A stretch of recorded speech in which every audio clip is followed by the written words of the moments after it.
Ďakujem, Kamil, za to, že ste ma pozval. Poznáme sa už nejaký čas, ale patrilo by sa aj niečo o sebe povedať. No, volám sa Peter Šulák, som klinický psychológ. Pracujem teraz už ako dôchodca na 2 pracoviskách. Jedným z nich je práve Centrum pre liečbu drogových závislostí na hraničnej. Tá bývalá protialkoholická poradňa záchytná stanica v Bratislave. Tam som teda nastúpil, ako som už povedal, 1. septembra 1976. Ako čerstvo práve ukončený psychológ a dostal som sa, použijem termín, do jamy levovej. Bol som konfrontovaný s niečím, čo bola pre mňa ako naozaj taká riadna skúška. To je jedna vec. Druhá, v roku 1997 sme založili na podnet vtedajšieho starostu starého mesta Bratislava, inžiniera Andreja Ďurkovského, resocializačné centrum pre závislých od psychoaktívnych látok, ktoré funguje dodnes, volá sa to Retest. A bol som až do odchodu do dôchodku som bol jeho riaditeľom. Teraz už tam pracujem tiež iba na dohodu. Robím skupinovú terapiu pre bývalých klientov tohoto Retestu, tohoto zariadenia, ktorí abstinujú a ktorí cítia potrebu sa ďalej stretávať a vzájomne na skupinových stretnutiach si pomáhať jeden druhému. Veľmi, veľmi si vážim, že ste prijali pozvanie do môjho podcastu, ktorý sa inak volá, že Alko nealko. Neviem, či ste vedeli. Taký názov som tomu dal. Výborne. Pán doktor, ja som si pripravil na vás kopec tém. Ja neviem, že či ich všetky stihneme, respektíve už teraz viem, že určite ich nestihneme. Ja som vám ich aj poslal dopredu, ale chcel by som začať niečím úplne iným. A to je vlastne toto mi napadlo v súvislosti s tým, čo sme riešili včera. Ja len tak sa toho trošku dotknem, nechcem to rozoberať do detailu, že včera ste mali autonehodu a viem, že tá autonehoda vás hodne vykolajila a vôbec ešte včera večer nebolo isté, že či vy dneska ráno sem prídete. Ešte dneska ráno to už nebolo isté. Ste tu, napriek tomu, že už vám volali, že auto si môžete prizobrať a tak ďalej a máte z toho že nervy, stresy, ale že ste tu. A ja by som preto chcel začať tým, že vy nás učíte na klube v tom, že je rozdiel medzi nepitím a abstinenciou. A to, že vy ste tu dneska, mne veľmi pripomína to, čo nás vlastne učíte. Že byť abstinentom není to isté ako len nepiť, ale že byť abstinentom zo sebou obnáša aj zodpovednosť, že zo sebou obnáša aj disciplínu a v podstate iný druh života, ako si poviem, že ja teraz len nepijem. A to, že vy ste tu dneska, pre mňa znamená to, že vy to aj reálne v skutočnosti žijete. Tú abstinenciu. Že vy ste neboli... Áno? Kamil, nech sa páči. Pozor. Nech sa páči. Ja som nehovoril, že som abstinent. Ja nemám problém s užívaním alkoholu. Áno. Nie som abstinujúci, Áno. ale teda žijem spôsobom života, ktorý v mnohom je veľmi podobný životu abstinujúcich závislých. Tých, ktorí to myslia so svojím životom úplne naozaj vážne. Ktorí svoju abstinenciu berú ako svoj najzákladnejší spôsob života. To znamená, že prijali rozhodnutia, ktoré sa odvíjajú presne od toho, že sa rozhodli zmeniť svoj život, ktorý žili doteraz a ktorí žili spolu s drogou, za život bez drogy. Môj život je veľmi tomuto podobný. Ja nemám problém so závislosťou. Zároveň však môj život je výrazne závislý od toho, akým spôsobom som si nastavil nejaké základné hodnoty svojho života a podľa toho sa v maximálnej miere snažím ako žiť. Som obyčajný človek ako ktorýkoľvek iný, ktorý robí v živote chyby ako ty, avšak vždycky sa porovnávam. Snažím sa v maximálnej miere naplňať ten hodnotový systém, pre ktorý som sa rozhodol. No ja som sa tu snažil 5 minút v úvode povedať niečo, čo vy ste povedali za minútu úplne presne a to som chcel práve povedať, že vy žijete to, čo nás učíte. A teraz bez ohľadu na to, že ja mám problém so závislosťou, ostatní klubisti naši majú a že vy nemáte, ale že vy to žijete a tá zodpovednosť od vás ide. Aby som ešte ostal chvíľku pri tej téme, že nech to je vašimi slovami povedané, že dá sa definovať, alebo ako by sa dalo definovať taký základný rozdiel medzi nepitím a abstinovaním? Ja by som hovoril takto. Nepitie je spôsob života, by som povedal, prijatie nutnosti. Nuž, keďže toto nemôžem, no tak budem fungovať, ako sa dá. Pre závislého rozhodnúť sa abstinovať znamená radikálne sa postaviť k zmene svojho doterajšieho životného štýlu. Rozumiem. Je to napríklad aj to, že ja teraz 11 rokov abstinujem, stále sa snažím dodržiavať zásady abstinencie ako takej. Aj po 11 rokoch, keď idem do obchodu, snažím sa vyhýbať regálom, kde je alkohol, snažím sa vyhýbať spoločnosti, kde sa pije. Snažím sa jednoducho žiť ten život taký, aby som mal čo najmenej pokušení. Je toto napríklad rozdiel medzi dodržiavaním tých abstinenských zásad ako tým, keby som si povedal, že však ja už to mám pod kontrolou, už som 11 rokov nepil, už to môže byť všetko jedno, ja sa už môžem prechádzať, kade chcem chodiť, kam chcem? Presne som myslel. Práve takýto postoj tohoto nepijúceho je pre neho, ak tam bola naozaj zistená závislosť, diagnostikovaná, je pre toho nepijúceho nebezpečný. Preto, lebo sa opakovane vystavuje konfrontácii s niečím, čo mu kedysi spôsobovalo radosť, spokojnosť, veselosť. Ľudia radi zabúdajú na to, čo bolo nepríjemné potom a veľmi radi sa vracajú k tomu, čomu tá konkrétna droga, v tomto prípade alkohol, spôsobovala ako veselosť a zrazu ho napadne, no však ale veď už tak dlho nepijem, to znamená, že nič sa vlastne nedeje, mne to nič nehovorí, prečo by som neskúsil znova niečo, čo mi kedysi spôsobovalo radosť. Skúsim a ten návrat do toho, nie do radosti, ale do tej bolesti, ktorá potom nasleduje, býva veľmi, veľmi rýchly. No a vy by ste o tom teda vedeli rozprávať, lebo ja teraz idem k tomu, čo som si tu napísal, pretože... No. Ak sa nemýlim, tak vy ste pomáhali ľuďom závislým ešte skôr, než som sa ja narodil. Ja budem mať v lete 47 rokov. A vy teda, ako dlho už ste v praxi ako terapeut? Ak Boh dá, a ja sa dožijem 1. septembra 2026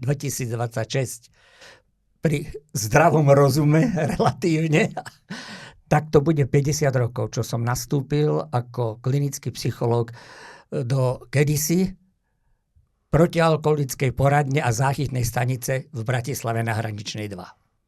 OK. To ja si ani neviem predstaviť. Ja som narodený v 79., takže vy niekedy v 76. ste už začali pomáhať ľuďom.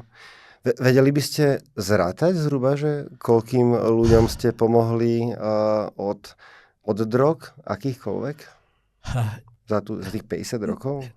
Nechcem vás opravovať, ale ja si častokrát pýtam, sám sebe kladem otázku, naozaj si v živote pomáhal? Ja to niekedy vnímam skorej tak, Boh mi dal tú možnosť, že som bol svedkom ich života, ktorí sa pokúsili radikálne zmeniť a bolo mi umožnené im pritom nejakým spôsobom pomôcť, ak boli ochotní so mnou spolupracovať. Ten počet by som netrúfal si povedať, no bolo ich naozaj dosť, no boli to možno aj nejaké stovky, ale ten presný počet nepoznal, lebo však 50 rokov, áno, rok som bol na vojne a potom ešte pol roka niekde inde, ale bolo to tých 48,5 roka práci so závislými a teda naozaj ich bolo ich dosť. Zároveň som aj zažíval aj pocity takého istým spôsobom víťazstva, že sa nám podarilo spolu ako pomôcť tým jednotlivcom, ktorí prišli alternatívnym závislým. Na druhej strane aj som zažíval istý pocit aj porážky, keď po viacročnom úsilí znova a znova sa opakovane problém vracal a tá spolupráca s tými konkrétnymi pacientami bola niekedy veľmi, veľmi ako taká problémová. Nechcem hovoriť, že ťažká, ale problémová býva veľmi. Asi si viem trošku predstaviť, o čom hovoríte, veď aj ku nám do klubu občas prídu, povedzme, recidivisti, ktorí 2-krát, 3-krát a niektorí 10-krát a už viacej si ani nepamätám, že zrecidivujú. Spomínali ste, že pocit porážky, že vy to vnímate aj trochu osobne ako pocit vašej porážky, alebo to vnímate že nemáte v tom žiadnu vinu, že vy ste urobil, čo ste mohol jednoducho a ten človek, že si nedal poradiť, povedať, tak to už je jeho problém? Takto. Oddeliť to, že ja som urobil všetko, čo sa dá a ten človek nechcel spolupracovať, to sa objavuje. Na druhej strane vždycky, keď som dobrý profesionál, sa musím pýtať, a naozaj si ponúkol všetko, čo si bol, čo ten človek ako očakával, respektívne potreboval, lebo ty ako profesionál by si mal mať veci istým spôsobom pod nadhľadom a tak ďalej. Mal by si sa vedieť od istých vecí emocionálne odsadiť, oslobodiť, ale zároveň pri terapii závislých prichádza k takej intenzívnej väzbe. Pacient-terapeut. A tá väzba zo sebou prináša emocionálne posilnenie pre jedného, aj pre toho terapeuta, nielen pre toho klienta alebo pacienta. A keď zrazu sa znova objaví návrat, keď sa objaví recidíva, tak aj nielen ten klient, lebo ten pacient zažíva istým spôsobom pocit porážky, ale aj ten terapeut má pocit, že tak čo ak som niečo ako opomenul, čo ak som si niektorých vecí málo všímal, mohol som si všímať viacej a tak ďalej. Zároveň si treba uvedomiť, že som obyčajný smrteľník, ktorý nikdy nebude mať veci maximálne pod kontrolou. Sú veci, ktoré idú aj mimo nás. Terapeut nie je všemocný, terapeut nie je mág, ktorý ako uprie pohľad na svojho klienta a ja už tomu rozumiem. Aj terapeut musí prijať to, že niektorým veciam neporozumie. Niektoré veci budú istým spôsobom tajomstvo. Nie je to jednoduché prijať, ale je to treba prijať. Za mňa je to veľké múdro, ktoré rozprávate. Neprestávate ma neustále prekvapovať v tom, aká je pokora ide z vás, aká ešte stále energia z vás ide a to je pre mňa neuveriteľné. Pán doktor, ja tu nahliadnem do svojich poznámok a taká úplne, že pretože tento podcast je venovaný ľuďom, ktorí povedzme, že chcú robiť niečo so svojou závislosťou. To znamená, že pijú nadmerne alebo berú nejaké iné látky nadmerne, alebo gamblujú, alebo že čokoľvek iné závislé, ktoré škodí im, škodí ich okoliu. A že majú takú nejakú niečo v sebe, že asi to už možno aj tušia, že niečo není úplne na poriadku, ale ešte možno nejsú úplne presvedčení o tom, že či by s tým chceli niečo robiť. A ak niekto počúva tento podcast, tak ho asi nepočúva alebo nepozerá len tak náhodou, ale že nejako to s ním rezonuje. A takisto chcem, aby bol tento podcast venovaný ľuďom, ktorí sú v ich okolí, aby si vedeli dať rady s takým človekom v ich rodine. A to je taký môj možno ešte väčší zámer v tom, lebo tí neurobili rozhodnutie špatné, tí sú v tom nevine a trpia. Ale že úplne základná otázka, nech to zaznie od vás, že aká je hranica medzi tým, že som bežný konzument a už som závislý? Použijeme také, že bežný konzument alkoholických nápojov je ochotný alebo pripravený, že zvyknutý, povedzme pri obede si dať pohár vína alebo jedno pivo. Toto sa opakuje, to akože najčastejšie to býva dvakrát cez týždeň, prípadne v nedeľnom obede a podobne. Hotovo. Možno viacej konzumuje takéto nápoje alkoholické pri nejakých oslavách a tak ďalej, ale zároveň veľmi dobre si všíma, do akej miery pôsobí alkohol v tom konkrétnom alkoholickom nápoji na neho samého. Mal by si byť toho vedomý, že jeho predstav o tom, ako som silný, je síce pekná, na druhej strane každý gram užitého alkoholu toto vedomie oslabuje. To znamená, že to množstvo toho alkoholu malo by byť u neho maximálne minimalizované. Ten, ktorý zistí, že ako náhle si dám alkohol, je mi výrazne fajn, my tomu hovoríme niekedy, zažíva zážitok. Zrazu všetko, čo prežíva, dostáva ako keby inú kvalitu. Pozor, v tejto chvíli už začína rásť, objavovať sa nebezpečenstvo, že sa môže ten pocit príjemnosti, ktorý ten účinok toho alkoholu spôsobuje, účinky, sa môže prevaliť do stavu, keď na to, aby som mal dobrý pocit, začínam alkohol, drogu potrebovať. Už nevyvoláva vo mne dobrý pocit zážitok z filmu dobrého, zážitok z nejakého kvalitného koncertu, alebo návšteva nejakej výstavy, respektíve nejaký výlet do hôr a tak ďalej, ale na to, aby som mal pocit, že mi je príjemne a tak ďalej, nevyhnutne, taký termín nevyhnutne, výrazne k tomu potrebujem užiť nejaký nápoj, nejakú drogu. V tomto prípade asi teda alkoholický nápoj. A to by mal byť výrazný signál na to, že pozor, tvoje užívanie alkoholu sa dostáva do fázy, keď nad ním prestávaš mať úplne kontrolu, keď nad tebou začína mať kontrolu alebo začína nadvládu práve znova a znova prežívanie príjemného pocitu, ale práve spôsobeného užívaním alkoholu. A toto je veľmi, veľmi nebezpečné, o to viacej v tej súčasnej dobe, keď užiť si života, keď ja počujem v rozhlase alebo v televízii niektorých, či už sú to športovci, najčastejšie športovci, ktorí idú na nejaký zápas a tak ďalej, v ktorom aj prehrajú, ale ja som si to užíval. Mne vždycky naskočí spomienka na našich pacientov, ktorí si tiež ako takýmto spôsobom života užívali a nakoniec skončili u nás v ambulancii alebo v liečebni a sedeli sme takto s nimi spolu face to face, ale v už inej situácii, ako keď si to na tých zápasoch alebo neviem na jaké pri inej príležitosti užívali. Wow. Povedali ste to takými slovami, ktoré som ešte za 11 rokov nepočul. A viete, čo mi k tomu napadlo? Že teraz, keď ste toto všetko rozprávali, že som vám rozumel. 11 rokov sa vzdelávam, v abstinencii 11 rokov navštevujem hraničnú, chodím na kluby, ktoré práve vy vediete.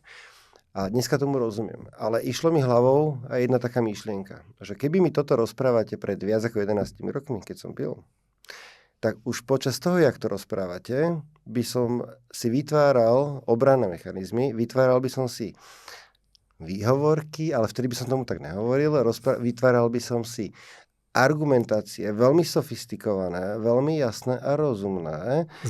Prečo ja ešte ten problém vlastne nemám? No. Už by ste asi cítil, čo mi ten doktor vlastne zakazuje, lebo by ste v tom okamžite počul dokeľu a ja sa mám tohoto všetkého zriecť. Asi by som vás vypol normálne, lebo by ste rozprávali niečo, čo by som si povedal, že to ani radšej nechcem počúvať ďalej. A viete, čo mi ide? Prepáčte, hovorte. To by bol už pre mňa, to by mal byť signál, že ak toto nechcem počuť, hold, tohoto sa bojím. Ja čosi desi cítim, ale ne, toto ešte nechcem počuť. To ešte nie. Ja ako veľmi to precíťujem, prežívam, lebo mi tam tá hlava ide, že keby ste toto rozprával, keď som pil, a keď mi to rozprávate teraz, a je v tom, že výrazný rozdiel v tom, ako keby to prežívam. Dobre. Viem si niekde, povedzme, že som v tej situácii, že možno áno, možno nie. Tak mne napadá jediný spôsob, že tak idem si to overiť, idem na hraničnú, tam sú odborníci, ktorí vedia urobiť ako keby, že kvalifikované posúdenie toho, že či mám problém alebo nie, a povedať mi, že do akej miery ten problém mám, či už je to vhodné na liečbu alebo nie. Ale keď si zase predstavím, že ja si nejsem úplne že celkom istý a mám ísť na hraničnú a ešte obzvlášť, teda ja nebudem mať ani 50 rokov, ale pamätám si veľmi dobre v súvislosti s hraničnou takú negatívnu asociáciu, že záchytka. Dneska, keď človek ide okolo, tam vidí kopec feťakov, pretože tam si chodia dávať také tie náhradné látky a tak ďalej. Pôsobí to na mňa strašne akože zle. A teraz ja tam mám ísť, ja tam vôbec, ale že vôbec nepatrím do tohto prostredia. A tu už jak by vyzeralo, nedaj Bože, by ma nikto videl, že tam idem. A ja si tam mám ísť dať overiť to, že či môj úsudok je správny alebo nie. Ale teda je to jedna z možností, ako si to viem dať overiť, tam sú ľudia ako ste vy, ktorí vedia urobiť to posúdenie. A teda ja som sa nestretol ešte nikdy s tým, že by sa u nás na klube ocitol niekto, kto nemá problém žiadny s alkoholom alebo s drogami a že by tam bol umelo, že lebo si niekto vymyslel, že on má závislosť, takým som sa ešte nestretol. Takže zrejme ten úsudok je tam správny. Ale že existuje nejaká iná forma toho, ako si overím, že či som konzument alebo už závislý? V takomto prípade, keď mám zrazu, budem v pozícii toho potenciálneho klienta, idem okolo hraničnej a teraz vidím tam, to sú trosky, to ešte není pre mňa, to nie. Ale zároveň mám spomienku na to, že ale pri minulej žúrke, ako ja si pamätám, keď sme si dávali 4. kolo whisky, a potom som bol zrazu doma. A doma som sa akože necítil veľmi dobre, zle. Vypadlo mi medzičasom, že do toho domu som sa dostal, takže ma doviedli kamaráti, zabúchali žene, a nechali ma tam a išli preč. To nie. Ale som sa prebral a to není ono. No dobre, takže tak teraz je veľmi akože populárne, moderné mať nejakého terapeuta, nejakého psychológa a tak ďalej. V Amerike každý slušný podnikateľ má svojho psychoanalytika. Takže asi by som zašiel by som za tým psychoterapeutom a pokúsil sa mu ako vysvetliť, že čo prežívam, aké mám ako nepríjemné či príjemné zážitky s alkoholom a podobne. V tej chvíli by to záležalo od toho terapeuta, či je to psychológ alebo psychoterapeut, psychiater, aby vedel prečítať aj medzi riadkami to, čo ja mu hovorím. A ak je to skutočne niekto, kto už má nejakú praktickú skúsenosť s opakovanými návštevami takýchto pacientov či klientov, tak by ma mal s vysokou pravdepodobnosťou odporúčiť na nejaké špecializované pracovisko, ktoré sa práve venuje problematike ľudí užívajúcich alkohol alebo iné látky. Lebo psychiatri ako by mali, myslím si, a že aj si myslím, že to taká je, mali by mať dostatočnú kvalifikáciu na to, aby vedeli posúdiť, toto už patrí do rúk špecialistov, ktorí sa práve venujú problematike závislosti.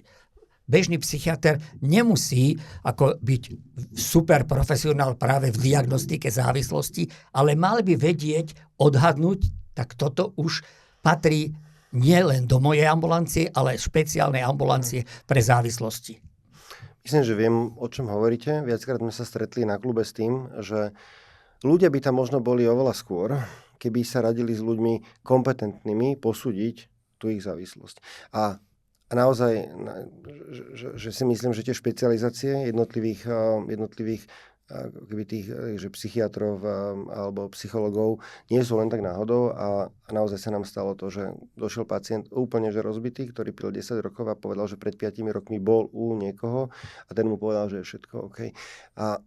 A teraz jedno, že u koho bol, ale že tá špecializácia tam je naozaj dôležitá, tak ako keď sa mi pokazí motor na pračke, tak nejdem za autoopravárom a keď sa mi pokazí auto, tak nejdem za opravárom na práčky.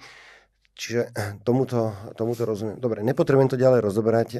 Ja si myslím, že keď v človeku dozrie to rozhodnutie, že s tým chce niečo robiť, tak si tú cestu nájde a neodradí ho to, že budova je ošarpaná, neodradí ho to, že by...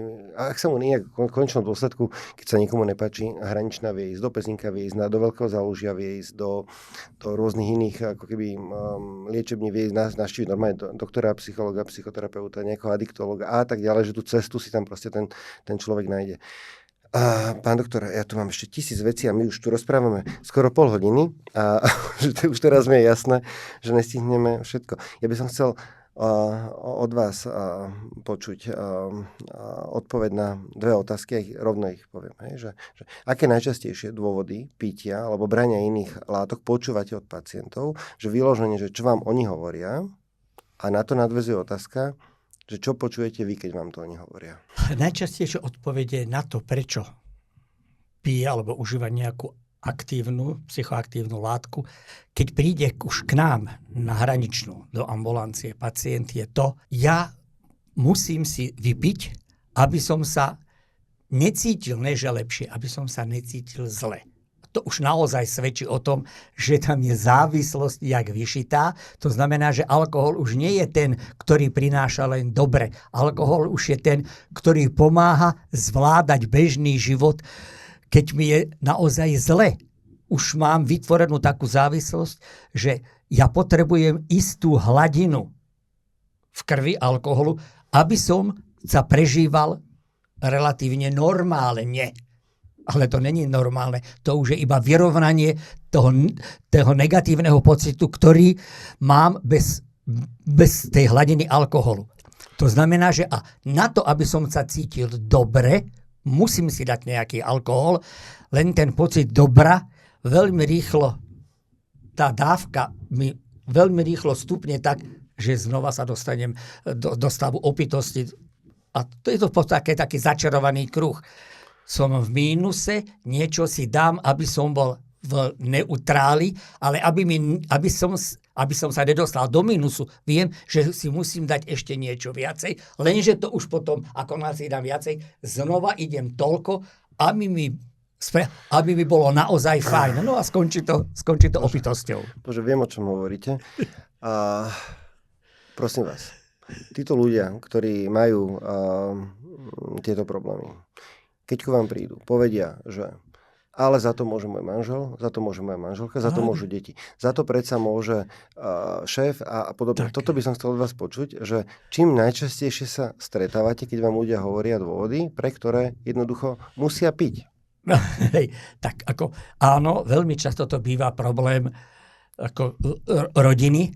Decka so mnou nechcú baviť. Tak čo sa budeme baviť s tatkom, ktorý chodí každý deň s 10 pivami? To je ako čo. Moja žena poriadne sa o mňa nestará, už mi nechce variť.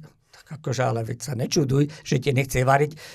Nechce mi oprať. No tak ale každý druhý deň prať ako s prepáčením, neviem, ako pošpidené košele alebo prádlo, prečo by to mala robiť a tak ďalej. Áno, oni ma vlastne nemajú radi. Nie. Oni vás majú radi. Akorát nemajú radi stav, s ktorým vy domov prichádzate a vlastne im ako znepríjemňujete alebo až ničíte ich život. To je jedna vec častejšie. Áno, ten šéf na mňa má neprimerané nároky, ostatní kolegovia to nemusia, čo odo mňa chce. Akorát zabúda ten pacient, že ten šéf na neho má väčšie nároky preto, lebo týždeň, alebo 2 týždne predtým alebo mal neplatené voľno, alebo mal dovolenku, alebo jeho výkon bol absolútne minimálny a teraz šéf od neho čaká, aby to mínus nejakým spôsobom vyrovnal. Jeho ostatní kolegovia nemajú takéto problémy ako on, také v tej situácii, v jakej je toto. Áno, tá spoločnosť, všetci pijú. Nepijú všetci. To nie je pravda, že všetci pijú. Akurát ten pacient pozná okruh priateľov a kamarátov, s ktorými sa stretáva a tí všetci pijú, ale to je spôsobom, že ak sa hovorí vrana k vrane sada, rovného si hľadá. To znamená, keď sa ho spýtame, a máte nejaký okruh nejakých konkrétnych ľudí, ktorí ako žijú, ako ktorí nepijú, ale takí nejsú. No takí sú. Takých je dosť, ale je problém, že vy ste orientovaní vyslovene na tých, ktorí sú v tomto užívaní drogy veľmi podobní ako vy. Počujete, plný súhlas s vami. Ja keď som bol vo svojom najvyššom štádiu, ja som sa nechcel stretávať s ľuďmi večer, ktorí nepili, pretože by som sa sám vnútorne ocitol v silnej konfrontácii toho, že ja jediný pijem a to ja nechcem, pretože by som sa zle cítil. Áno. Čiže som automaticky vyhľadával ľudí, kde robili to isté, čo ja. Tým pádom sa všetci cítili dobre. To je prvý spôsob, prečo som ja vtedy takisto nepoznal ľudí, ktorí by nepili a bol som v tom, že všetci pijú. A druhý je, že tí ľudia sa nechceli so mnou stretávať, ale to som vtedy nevedel. To som zistil až potom, že oni ma vlastne odvrhli zo svojho života a keď ma niekde aj večer stretli, tak ani tam nebol náznak z ich strany. Proste ponáhľam sa, musím niekam ísť, neviem proste čo, aby nemuseli ísť Áno. ku mne domov, alebo aby mňa nemuseli pozvať k sebe. A tým pádom aj takto sa eliminovalo to okolie, nepijúce. Pán doktor, keď vám toto všetko rozprávajú ľudia, ktorí ku vám prídu, čo vy počujete za tým, že vám vlastne rozprávajú? Počujem za tým takú nejakú vnútornú, až by som nazval istú úzkosť. Strach z toho, čo sa to vlastne so mnou deje, kam som sa to dostal, lebo dostala, lebo nie sú len muži pacienti, sú ženy, pacienti a ďalej. Čo ďalej, lebo hrozí napríklad rozpad rodiny, už je podaná žiadosť o rozvod, deti sú už dospelé a ako odchádzajú a nechcú sa so mnou stretávať, dostáva signál, napríklad, otec, ak mám napríklad vnúča, otec, ak nebudeš s tým niečo robiť, ak sa nepôjdeš liečiť, nemá šancu sa s vnúčatami stretať. Nedovolím, aby si sa stretával so svojimi vnúčatami. Ja nechcem, aby videli detka v takom stave, ako sme ťa opakovane vydali a ešte vydávame my. Nie. A z toho vyplývajú tie úzkosti? Áno, takže toto je, už je to tam aj strach. To môže aj dopadnúť zle. Zároveň sa objavia signály, že henten z kamarátov zomrel, henten leží na áre, tamten má cirhózu a tak ďalej. Aha. Okrem toho už sa objavujú u toho konkrétneho pacienta, ktorý prichádza, aj nejaké zdravotné ťažkosti, somatické príznaky. Búšenie, zvýšený tlak, vysoký tlak, búšenie srdca, nespavosť, zvracanie, neustále potenie a tak ďalej. Zmeny studeného potu, horúceho. Toto sú už dosť významné signály, že teda není to dobré a asi by som naozaj mal s tým niečo robiť, lebo ten Jožo bol celkom fajn, ale už sa neuvidíme. Poznám príbehy, o ktorých rozprávate a ja teraz akože poviem, že chvála Bohu.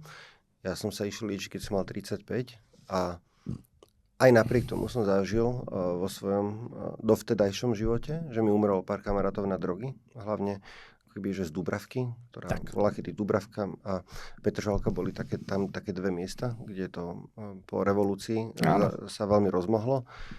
A viem si spomínať na dvoch kamarátov, ktorí bohužiaľ už nie sú medzi nami. Ale že určite v tom staršom veku sa to stáva častejšie, že tí ľudia sú konfrontovaní s tým, že ľudia, s ktorými chodili do krčmy, už tam nechodia. A súhlasím aj so všetkými tými príznakmi, ktoré ste povedali. My častokrát vidíme aj vysokú nadvahu, častokrát vidíme problémy s cukrovkou. To je len to, čo ja badám ako laik, že s tými... Pivo je predsa tekutý chlieb. Aj, pivo je tekutý chlieb. Pán doktor, preskočím úplne na inú tému. Som už abstinujúci alkoholik, alebo abstinujúci feťák, alebo abstinujúci gambler. Aké mám právo chrániť si tú svoju abstinenciu vo svojom živote? Do akej miery si môžem za ňu bojovať? Do akej miery si môžem presadzovať svoje prostredie alebo svoje pravidlá vo svojom okolí, vo svojej rodine, vo svojej práci, medzi kamarátmi, keď predsa oni ten problém nemajú, oni neurobili nič zlé, to je môj problém. Do akej miery môžem od nich vyžadovať, aby sa oni prispôsobovali mojim pravidlám? Môžeme rozprávať, čo sú moje pravidlá? Čo ja budem považovať za moje pravidlá, keď sa vrátime k problematike rodiny, tak veľmi odporúčame, aby pacient oboznámil svoju blízku rodinu naozaj s tým, aké má ochorenie, že je to ochorenie, ktoré je uzdraviteľné, ale nevyliečiteľné. Zároveň jeho základnou podmienkou, aby znova sa nevrátila tá choroba do tých všetkých prejavov, ktoré spôsobuje závislosť, je abstinencia od alkoholu. To je jeho zodpovednosť urobiť všetko pre seba preto, aby som sa nenapil. V rámci rodiny odporúčať, aby v tej rodine sa ako zmenil systém užívania alkoholu. Môže pacient trvať aj na tom, že v tej rodine môže byť ako všetci by nemali pred ním užívať alkohol a svoje užívanie alkoholu by mali tomu faktu, že majú v rodine tzv. Identifikovaného pacienta ako prispôsobiť, podriadiť. Odporúčame, aby v tej rodine vždycky bol tzv. suchý systém, to znamená, v rodine sa nenachádza alkohol. Respektívne, pri najmenšom sa nenachádza tam, do tých miest, do ktorých bežne ten pacient má prístup a tak ďalej. Bolo by ťažko vyžadovať od rodiny, všetci musíte abstinovať. Je to jeho problém, jeho závislosť, on je za to zodpovedný, aby abstinoval a môže toto svojim blízkym odporúčať. Je otázka, aký príklad bude uvádzať.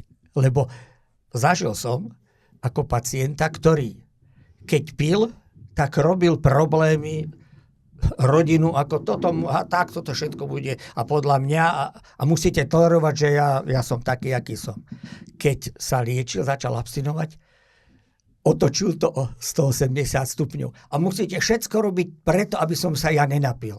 Ale ty musíš urobiť všetko, aby si sa ty nenapil a tá rodina to vtedy môže príjmať ako trošička taký, že taký teror, abstinecký teror. Pozor, a niekedy sa s tým aj spája tzv. Abstinenská pýcha.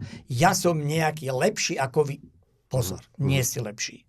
Si taký, aký si. Rozhodol si sa so svojím životom niečo robiť, rozhodol si sa abstinovať a za svoju abstinenciu si zodpovedný. Ale to sa potom ale prejavuje v tým.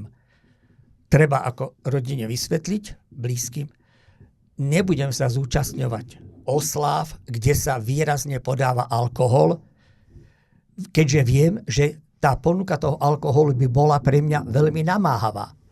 Ak sa pri nejakej príležitosti vo väčšej rodine podáva prípitok a není tam tlak na to, že teda to, prečo nie, zároveň má právo požadovať, aby jemu boli podávané a ponúkale nealkoholické nápoje. Či už voda a podobne.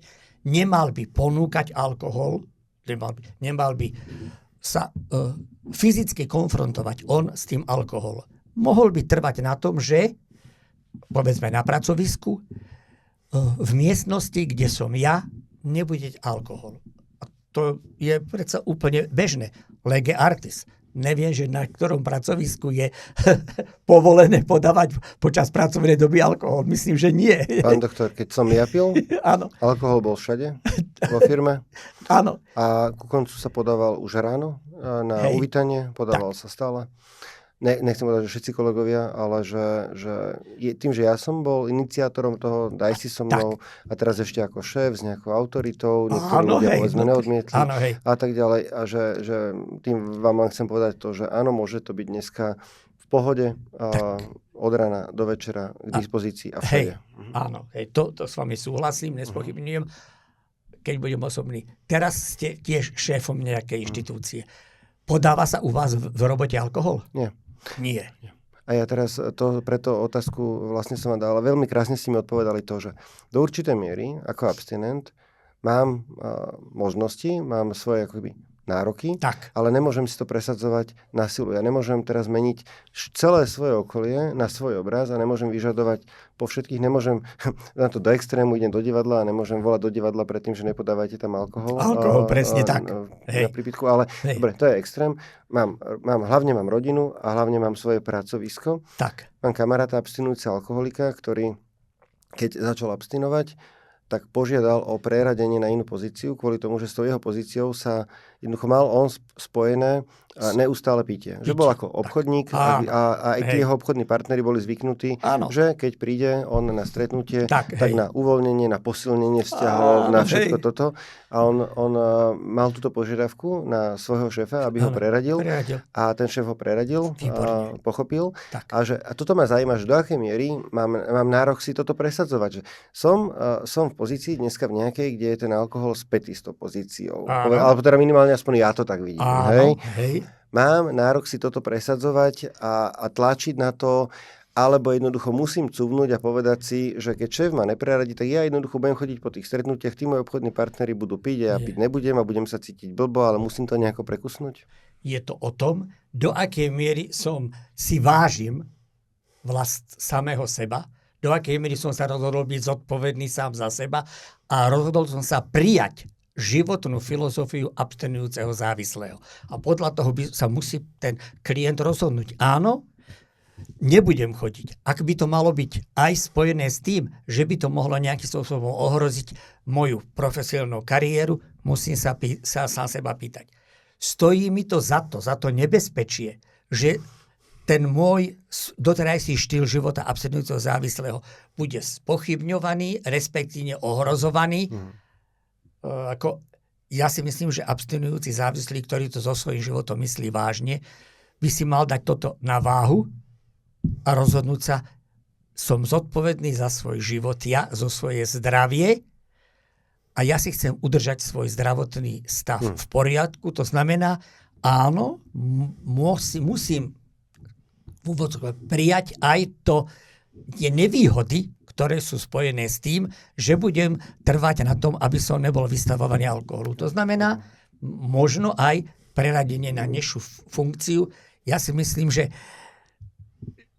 trvať od vedenia, že ty musíš chodiť tam, aj napriek tomu, že sa tam podáva alkohol, môže byť. Ale myslím si, že v dnešnej situácii už by mali byť tí vedúci pracovníci, šéfovia dostatočne vzdelaní, aby pochopili, že ak mi kvality tohoto pacienta, tohoto klienta, toho môjho zamestnanca, ak mi na nich záleží, ak prevažujú ten fakt, že by nemohol sa zúčastňovať tohoto, tak by ten šéf tomu mal vyhovieť a mal by tomuto pacientovi, tomu svojmu zamestnancovi výjsť v ústrety. Či sa to tak deje, neviem, ako nechcem byť nejakým univerzálnym prorokom. Myslím si, že v dnešnej dobe by to tak už malo byť. Áno, ale to mi pripomenulo, že vlastne v končnom dôsledku, pokiaľ ja si neochránim sám to svoje prostredie, tak sa potom stretávame častokrát na hraničnej s recidívami a vlastne ten človek si nepresadil to svoje, nevedel možno ústa otvoriť, alebo nevedel byť dostatočne asertívny, či v rodine, alebo vo svojej práci. Nepresadil si to, aby dobre bolo, ale v konečnom dôsledku začal znova piť. A teraz, že čo je lepšie? Tak. Si to začal znova piť. A keby sa nedal znova liečiť, tak s pravdepodobnosťou blížiacou sa k 100% ho z tej roboty vyhodia. Ho z tej rodiny vyhodia. A to je vlastne ešte o dosť horšie. A toto sa stáva vlastne do kolečka v ľuďoch, ktorí si to nevedia do určitej miery presadiť. Že teda netreba to úplne, že na 100%, ale musím ja vedieť, že kde je tá moja hranica toho, aby som dokázal. Pán doktor, ja teraz zase trošinku odbočím, lebo ja neviem, že čo skôr. Pred vami som sedel s našou kamarátkou klubistkou Ľubkou, sedel som aj s Viktorom a mňa veľmi pri Ľubke zaujala jedna časť nášho rozhovoru, kde rozpráva o tom, že keď sa išla dať liečiť, ona sa liečila ako keby klasicky ústavne, myslím, že v Pezinku alebo na Prednej hore, teraz neviem, tak celé 3 mesiace, ktoré tam bola, nemala úplne isto v tom a mala stále strach, že keď odtiaľ vyjde, že čo vlastne bude robiť. Mala strach z toho, že sa odtiaľ vráti do prostredia, z ktorého tam vlastne prišla, do tej istej práce, do tej istej domácnosti. Mala strach z toho, že či to zvládne. A ja chcem preladiť teraz trošku na tú duchovnú tému, lebo Ľubka povedala, že keď som odtiaľ odchádzala a stále som bola v takom napätí, tak išla som sa pomodliť a požiadala som Boha, požiadala som toho tam hore, aby mi pomohol a zverila tak trošku, neviem, jak to popísať, zverila svoj osud vyššej moci, aby jej pomohol. A vtedy vravela, že cítila obrovské uvoľnenie, ktoré jej prišlo. A vedela, že tak bude. Vedela, že stane sa tak, ako si žela. A jasné, že nie samo sebou. Teraz musela makať na tom a maká na tom už skoro 30 rokov, nemala recidivu a tak ďalej. Do akej miery podľa vás je toto dôležité pri abstinencii, alebo do akej miery môže pomôcť viera v čosi vyššie k tomu, aby si človek udržal ten svoj triezvy život? Poznáte hnutie AA. Takže anonymní alkoholici ako jednoznačne hovoria, keďže môj život som prestal mať pod kontrolou, tak som pochopil, že jedine moc, sila väčšia odo mňa mi môže pomôcť. To znamená, vzdávam sa svojej osobnostnej pýchy a svoj problém vkladám do rúk niekomu, kto je naozaj väčšia sila ako som ja. Môžeme to nazvať Bohom, niektorí nazvajú to nejako ináč a tak ďalej. Pre praktizujúceho veriaceho, či už evanjelika alebo katolíka, mala by byť práve viera jednoznačne výrazným stimulom na to, aby sa rozhodol prevziať svoj ďalší život do svojich rúk, zodpovednosť za svoj život. Aby prijal jak svoju minulosť, tak svoju prítomnosť, ktorá predsa smeruje do nejakej budúcnosti. Ak som veriaci, tak prijímam to, že Boh ma má rád. Boh nás má rád všetkých. Život pijúce alkoholika nie je normálny. To je normálne, že všetci pijú. No to není normálne. Je to fakt, ale nepovažujme to za normálne. Človek sa nerodí ako závislý, človek sa rodí ako abstinujúci, že prijal ako konzum alkoholu do svojho života. Je to súčasťou, to je pravdou. Ale ak sa hlásim k tomu, že som veriaci, tak vnímam a beriem Boha ako niekoho, kto stojí na mojej strane. Ten zlý, ten nestojí na mojej strane. Ten ma nemá rád. Ten má rád iba seba. A keďže vie, že Boh stojí na strane toho druhého, tak bude robiť všetko preto, aby ho dostal toho na tú svoju stranu. A keď som naozaj sa hlásim k tomu, že som veriaci, tak vychádzam z toho, Pane, ja viem, že ma máš rád. Prosím o pomoc, aby som tieto svoje rozhodnutia zmeniť svoj život a urobiť všetko preto, aby som bol za sebou dobrý, aby som bol v poriadku. Pomôž mi pri tom. Buď mi na pomoci.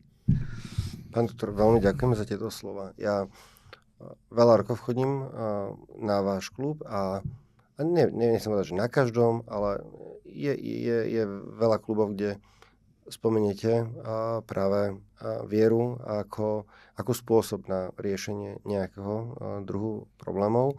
A povedzme, že niekedy s vami bojujeme, zápasíme, niekedy príjmame a tak ďalej, lebo že nie každý je veriaci. Ale ja by som seba definoval. Asi nie som ateista, asi verím v niečo, nechodím do postola, ja neviem čo. Ale ja viem, že keď je najhoršie, tak sa v duchu modlím. A ja neviem, či k Bohu alebo k čomu, ale že keď je najhoršie, cítim, že nemám veci pod kontrolou a neviem to mať pod kontrolou, tak ako keby spolieham na niečo vyššie nado mnou a žiadam o pomoc, žiadam o podporu a mám takú vnútornú, ak to môžem nazvať, čo modlitbou. Pri tejto veci by som dovolil spomenúť jednu takú skutočnosť, čo sa naozaj stala dávno. Možno, že ste videli film Most přes řeku Kwai. Je to známy román, tak ďalej. Ale je taká knižka, úzka knižočka, kde píše autentické záznamy jeden z účastníkov. A on tam píše takú veľmi zaujímavú situáciu. Po oslobodení tábora, veliteľ tábora, tam ten Japonec spáchal samovraždu a tak ďalej, bolo nebezpečie, že tie väzni povraždia všetkých svojich tých strážcov a tak ďalej. Nestalo sa tak. Boli pozvaní, mali tam takého aj kaplána, bola britská armáda hlavne, ale aj Američania.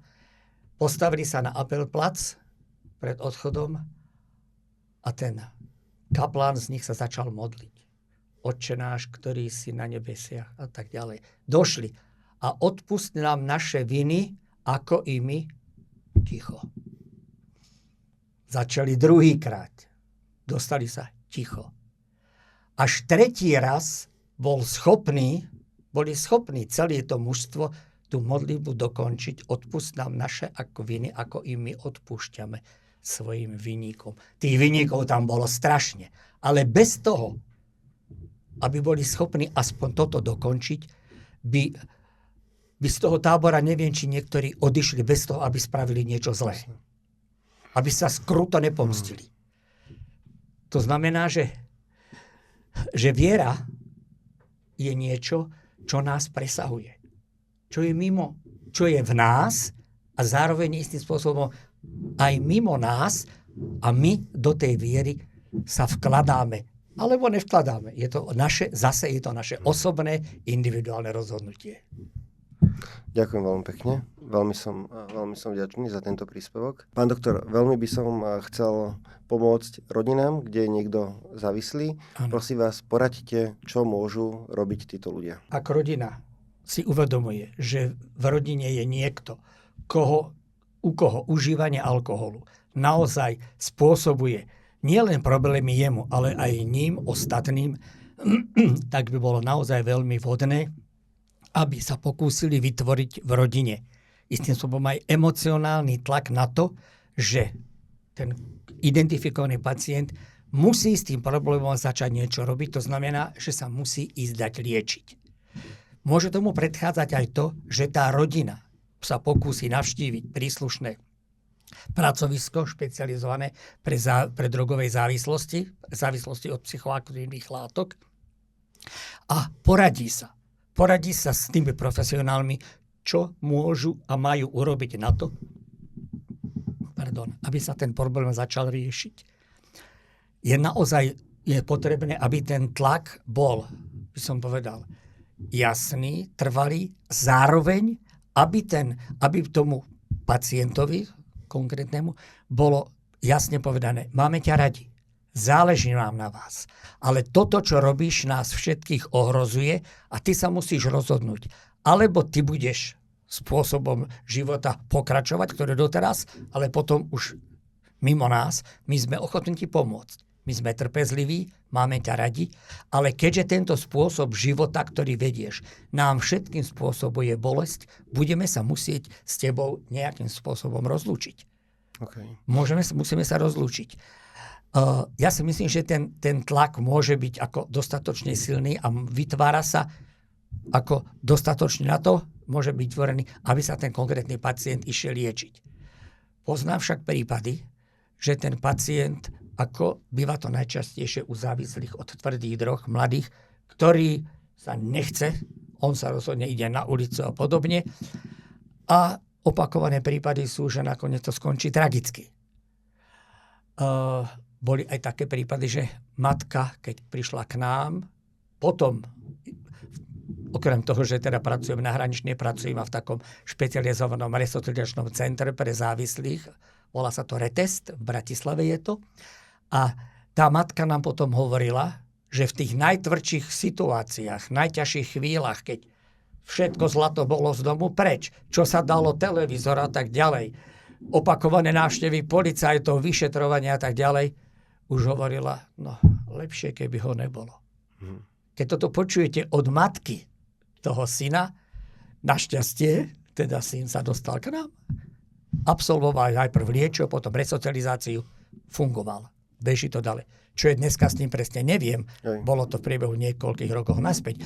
Ale toto, a bolo to pre mňa vtedy veľmi taká ako neočakávaná informácia od rodiča, o to viacej, že mali sme skúsenosti rodiči ochotní urobiť všetko preto, len aby sa nedozvedelo okolie, že oni majú doma závislého a tak ďalej. Okolie to už dávno vedelo. To už je, aby som bral na ďalšie rozprávanie a tak, ale aj takéto situácie sa môžu v rodine závislých vyskytovať. Tá rodina má právo sa chrániť pred patologickým správaním jedného z nich, ktorý ich všetkých ohrozuje. To znamená trvať na liečbe, máme ťa radi, chceme ti pomôcť, sme tu pre teba, ale tvoj spôsob života nás ohrozuje a my sa musíme brániť. Pán doktor, čiže ak tomu správne chápem, rovnako ako niekto, kto je závislý alebo cíti, že má problém a chce sa poradiť, môže prísť na hraničnú, môže prísť do Pezníka a tak ďalej, ale rovnako tak do týchto kliník alebo do týchto centier môžu prísť aj tí, ktorí majú doma niekoho s problémovým pitím alebo s problémovým braním drog. Môžu sa prísť poradiť, môžu prísť, povedzme, nabrať silu na to, aby boli schopní urobiť takéto aj vážne rozhodnutie. Áno. V hnutí AA vzniklo aj ďalších niekoľko, nespočet podhnutí, ale stretávajú sa deti a závislých rodičov.